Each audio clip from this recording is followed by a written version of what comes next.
Okay, this is a test of my new RCS powered ultralight kind of SSTO plane. It's not really an SSTO because it has these landing gear which will eject immediately upon takeoff. But from there it stays totally intact. It's the only stage. And I've gone through a few iterations and it took a while to find out the right number of these linear RCS thrusters versus the fuel capacity. And I started off using these round monopropellant tanks, and I had 6 of these. And when I got to that point, I realized that I could get a little bit more fuel efficient by going to these R25 tanks. You get more units of fuel per unit of mass with these larger tanks. You start off with a little bit less fuel, but I think that I'll have more fuel to put. I was using these roundified monopropellant tanks. I managed to get about 33 units of fuel to orbit with the previous design. So I'm hoping I can get more into orbit with this design. Let's see.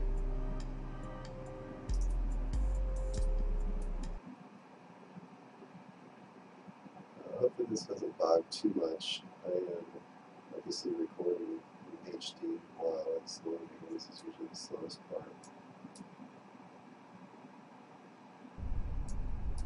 Okay, it looks like it's fine right now. I'm throttling up for no reason.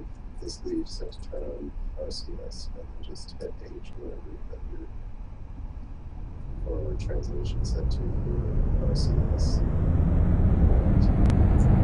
From there, basically you can use the entire extent of the runway just to get up as much speed as possible. But as soon as I get to the end, I'll hit space to eject my landing gear. It saves me quite a bit of weight. I think each piece of landing gear is 0.4 mass. In doing that, I lose about 1.2 mass. Now that I'm in the air, I'm going to switch to flight control mode. So you can see over here now I have turquoise and caps lock to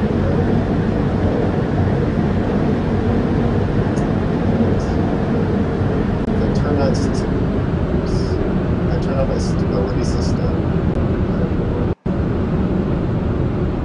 change trajectory a bit. Less abrupt things. And from there, you see, if I go almost straight up, I lose velocity a bit too quickly. So I'm actually going to pitch down until I get up to about 100 meters per second surface again. And I'll just try to maintain that as I go up. I apologize if you hear me sniffling a bit sick.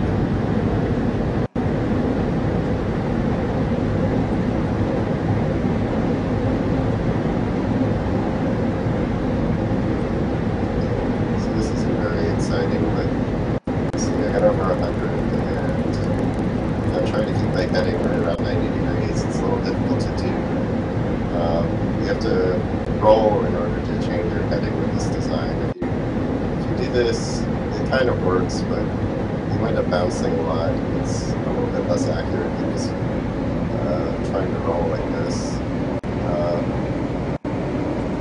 Since I'm talking, I'm doing a very good job of actually keeping the pitch up, but got way more velocity than I really need, so I'm start pitching up more aggressively.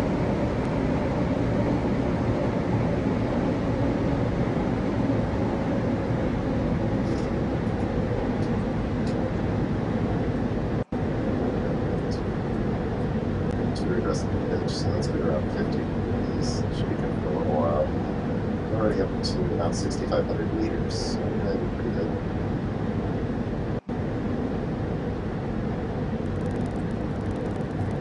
Keep my mouse off the screen. Move the mouse anymore.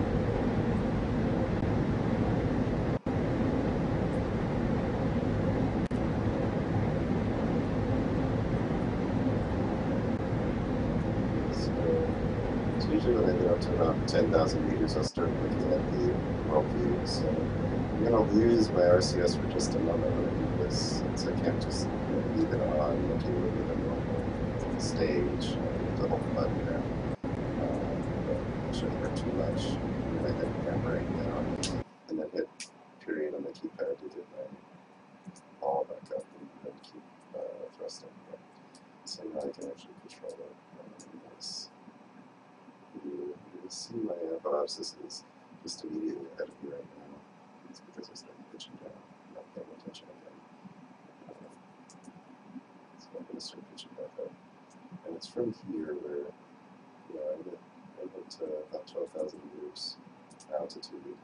It's from here where it starts getting a little bouncy. It's a little bit harder to control. Yeah, it's starting to get better.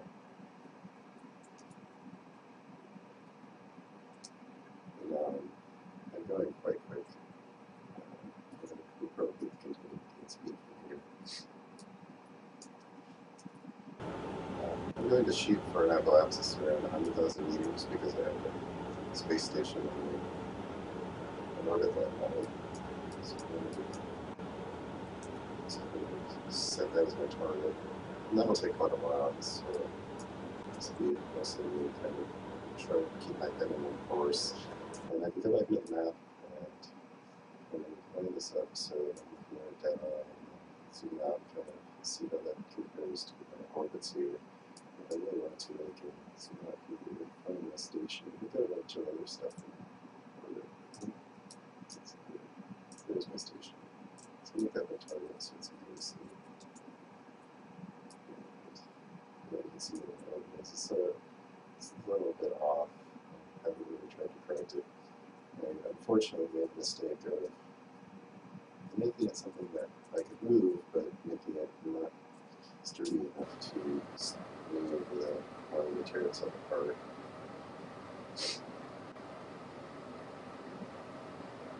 Screwed up my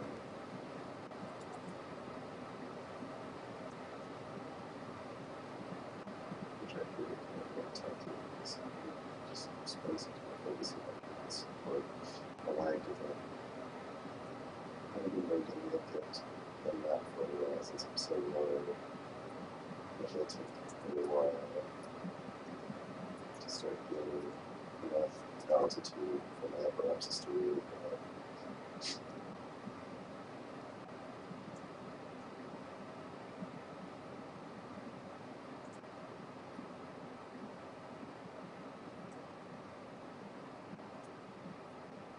So this is just me doing 5 fractions of Q and E, pitching all the way up, but rolling just a little bit. You can see I'm pitching all the way up, and that's only getting me point about 50 or 55 degrees. That'll keep going up slowly. I'll eventually be pointed about 70 degrees up, probably. And then sometimes it'll even go really vertical. You actually have to be slightly careful. It's there in the atmosphere to not just run it over.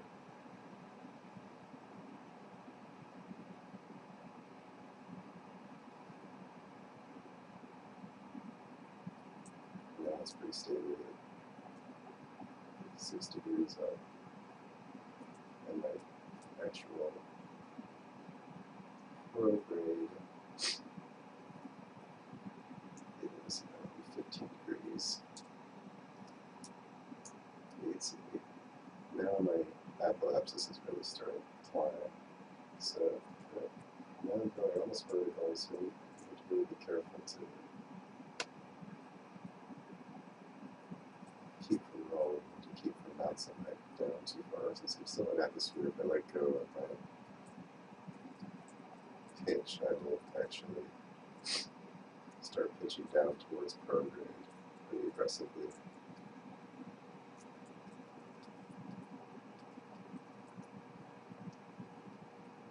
I'm just trying to keep my head in the course.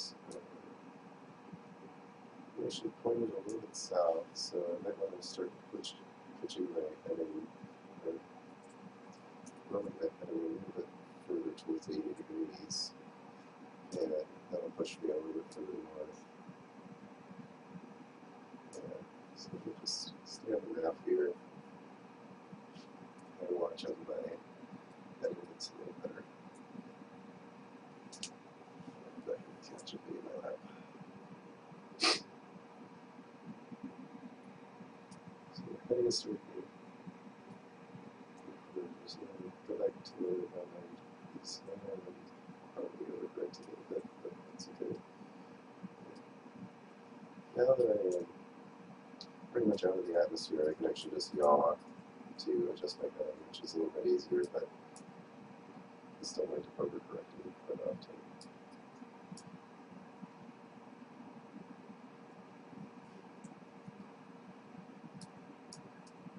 My AppOps is really starting to go up now. It just kind of watches it gets closer to the station. It's really where I want to stop is when I get close to this green line.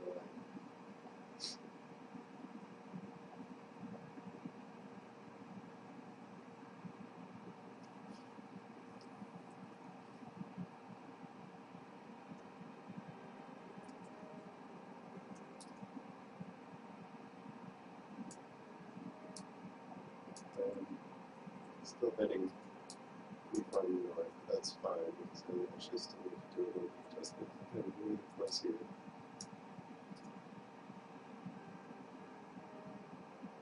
I wasn't actually trying to time an intersect, so I won't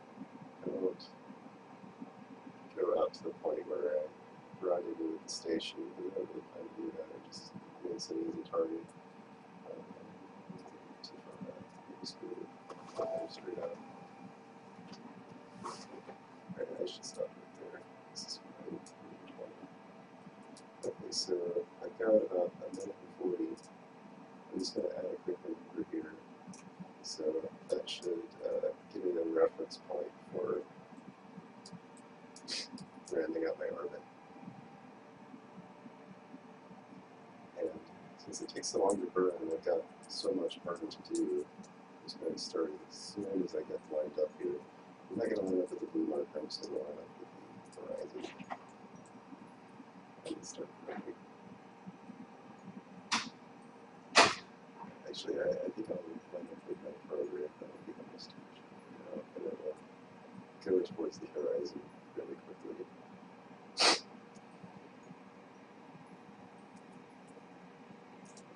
Map view to see how this goes. Since my program is still above the horizon, my apparatus is continuing to rise, so we're going to establish a fairly high orbit. I won't actually be able to compare with my previous launches directly since I established a circular orbit around 110K with those, but hopefully I'll still have more fuel.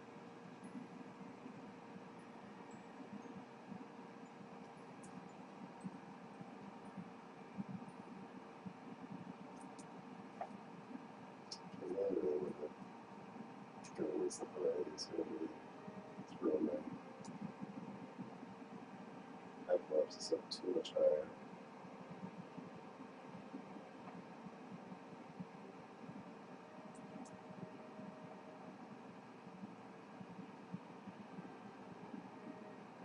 I'm going to stop moving for a bit since I've already gotten so far through my program. Still going up.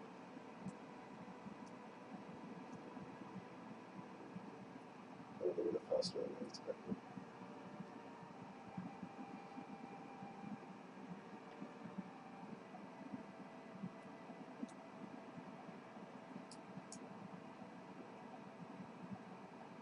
Usually when you do this, you want to time it such that you hit your node around halfway through your burn, such that you are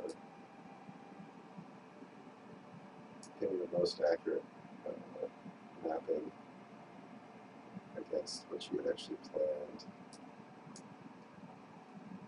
I didn't do that very well this time. I guess I should speed up time a little here.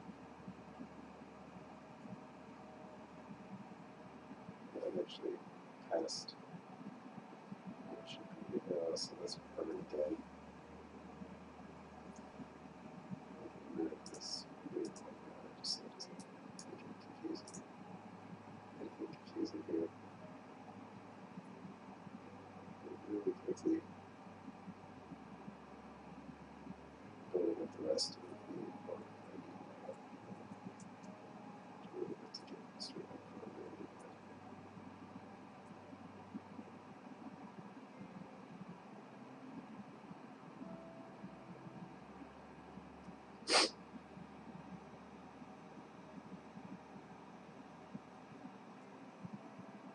Let's go up to 130. 118 is equal to 100.